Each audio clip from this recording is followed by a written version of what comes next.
जहां से स्टार्ट कर रहे हो वहीं पे फिनिश है। इसके 4 राउंड है, कोई भी एथलीट बीच में रुकेगा नहीं। जो रुक गया वो डिस्क्वालीफाई हो गया। अपनी रनिंग पूरी करनी है, जो आपका टारगेट है, जो आप अपने माइंड में रख के लाए हो यहाँ पे, उसको छूना है आपको। जो आपने मेहनत की आज से पहले, आज आपका एग्जाम है, उस मेहनत को आज एग्जाम के द्वारा पूरा करना है। किसी को गिराना नहीं है, किसी को चोट नहीं पहुंचानी है। किसी ने ऐसा किया फिर देखना, ठीक है। अपना बेस्ट करना और दौड़ना, रुकना नहीं बस। आपको वो गो करेंगे, जैसे ही गो करेंगे वैसे ही भगना है। पहले और पीछे जाओ, पीछे जाओ, और पीछे जाओ,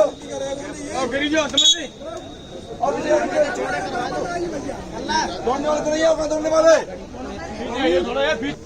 यहाँ पे सभी उपस्थित सभी खिलाड़ियों को तहे दिल से पहले मैं अपनी तरफ से धन्यवाद बोलना चाहूंगा कि आपने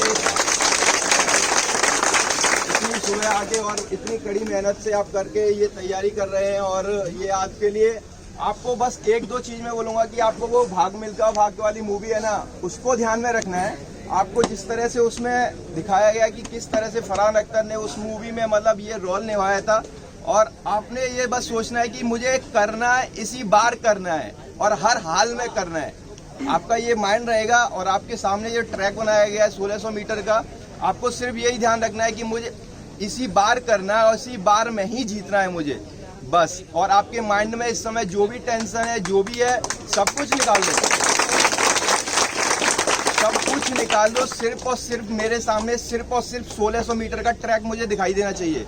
जिस तरह से अर्जुन को चिड़िया की आंख दिखाई दे रही थी ना, उस तरह से सिर्फ आपके सामने इस समय 1600 मीटर का ट्रैक होना चाहिए, बस। इसके अलावा कुछ नहीं। और 1-2 चीज और, आप सभी लोग ब्रीथ इन ब्रीथ आउट कीजिए। एक बार गहरी सांस लीजिए और गहरी सांस छोड़िए, जिससे आपका जो टेंशन हो रही है या जो आपको स्ट्रेस लग रहा है कि हम परफॉर्म करने वाले हैं एक कंपटीशन में, वो आपका रिलीज हो जाएगा। और सारी की सारी आपकी जो पूरी एनर्जी है वो बस इस 1600 मीटर के ट्रैक पर लगानी है। और मेरा आपको बहुत बेस्ट मैसेज है कि आप अपना परफॉर्म अच्छे से कीजिए और इस पूरे ट्रैक पे ध्यान दीजिए, ठीक है।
शाबाश शाबाश, वेरी गुड।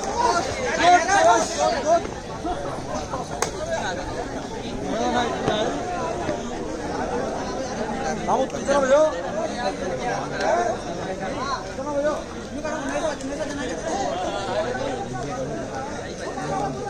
और भैया सुना रहा हूँ।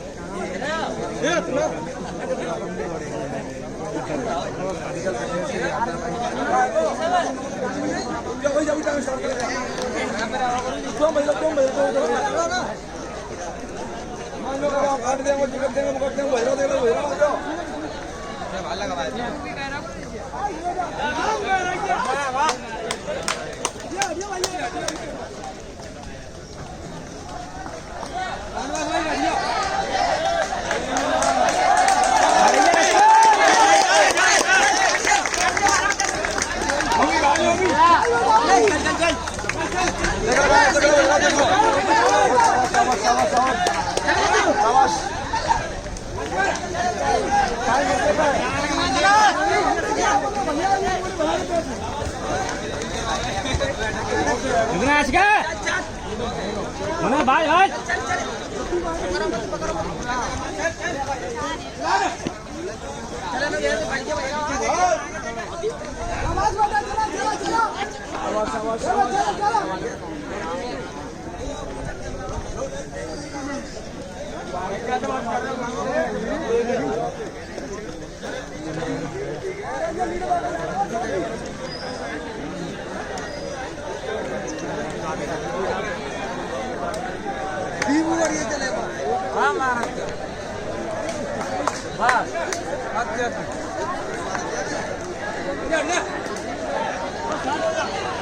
भैया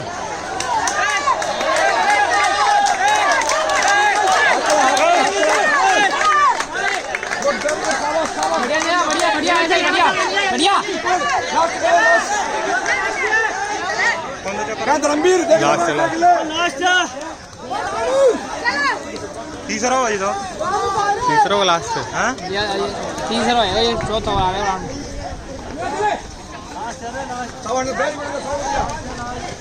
चौथा बहुत बढ़िया शाबाश बहुत बढ़िया देखिए अभी 4 मिनट में भाई अब भाई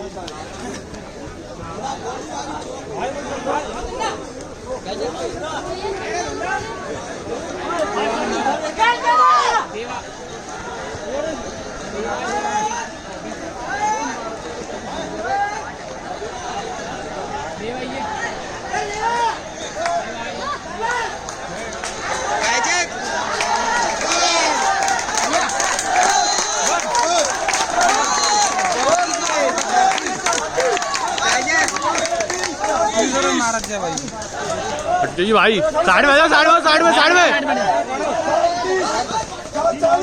बाबा 2 सेकंड पहले आ गो भाई 4:40 4:47 4:48 4:49 4:51 4:53 4:55 4:57 4:58 5 शाबाश 5-4 5-6 5-8 5-9 5-12 5-14 5-15 5-18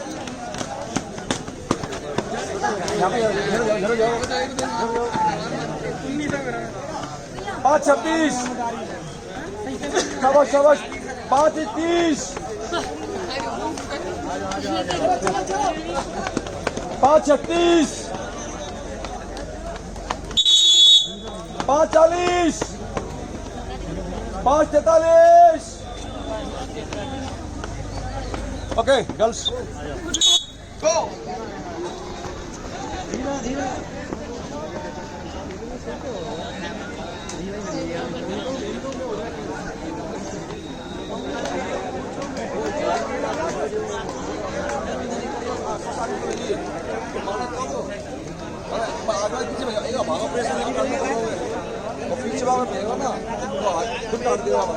गुरु जी पूरी बनाओ वीडियो नहीं एक बार प्रोग्राम दिया ना तो फिर देर ये लास्ट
फुल स्पीड।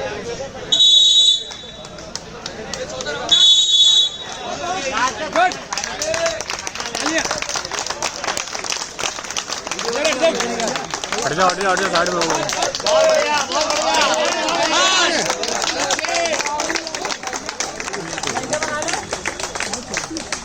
चालीस, 39, 42, 43, 44।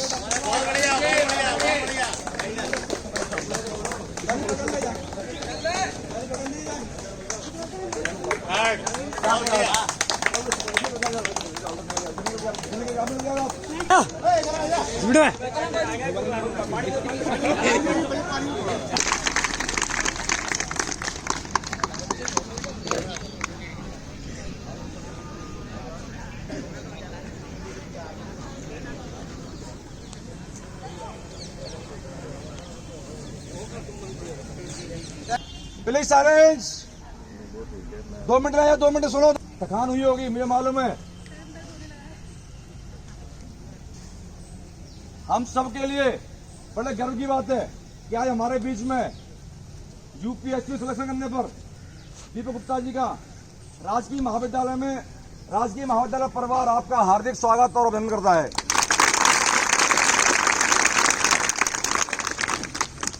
राजकीय महाविद्यालय पिछले 11 साल से लगातार इसी तरह प्रैक्टिस कर रहे हैं बच्चे। यहाँ पे बहुत दूर दूर गांव से, दूर दूर क्षेत्र से, दूर दूर सिटियों से लड़के यहाँ पे आते हैं, प्रैक्टिस करते हैं अपने लक्ष्य को पाने के लिए दिन रात लगे हुए हैं। इसमें से लगभग पिछले 11 साल में 500 से 700 बच्चे किसी भी सशस्त्र सेना में ज्वाइन कर चुके हैं।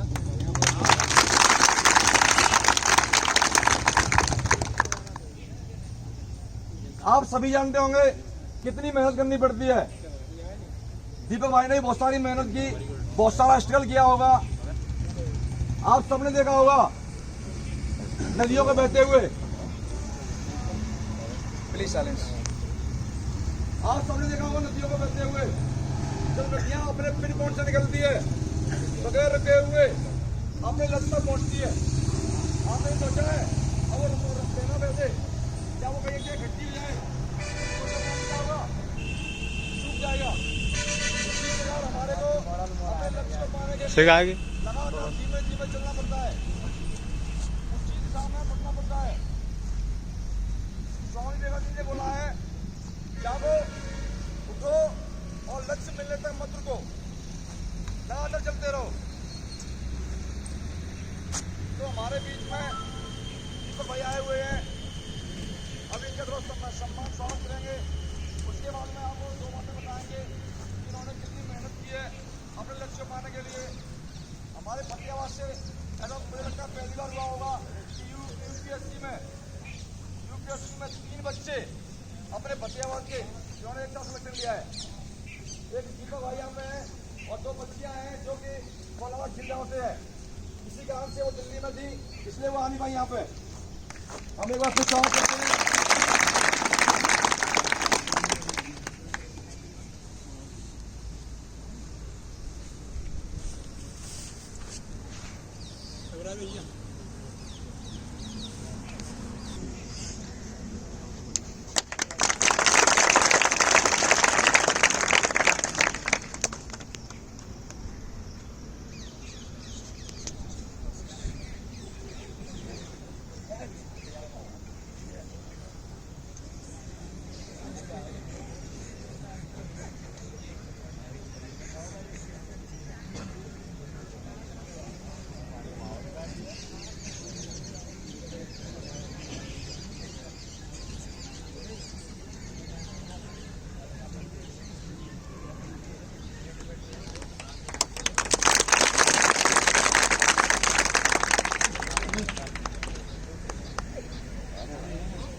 डाउन के फौजी और जो टेस्ट दे रहे हैं वो सभी आ जाओ।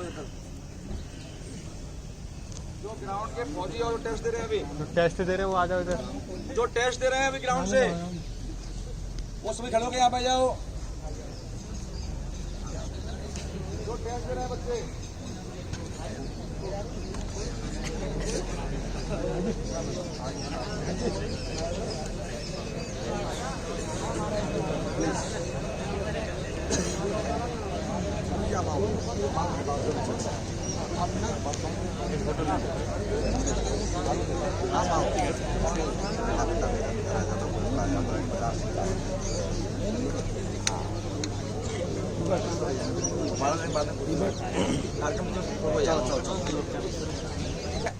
यहाँ पर टेस्ट दे रहे हैं। ये इतने बच्चे प्रेजेंट में खड़े हुए यहाँ पे, कुछ बच्चे जॉब कर रहे हैं और कुछ बच्चे यहाँ पे है नहीं। अभी इनको ना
मेरी आवाज लास्ट तक आ रही है?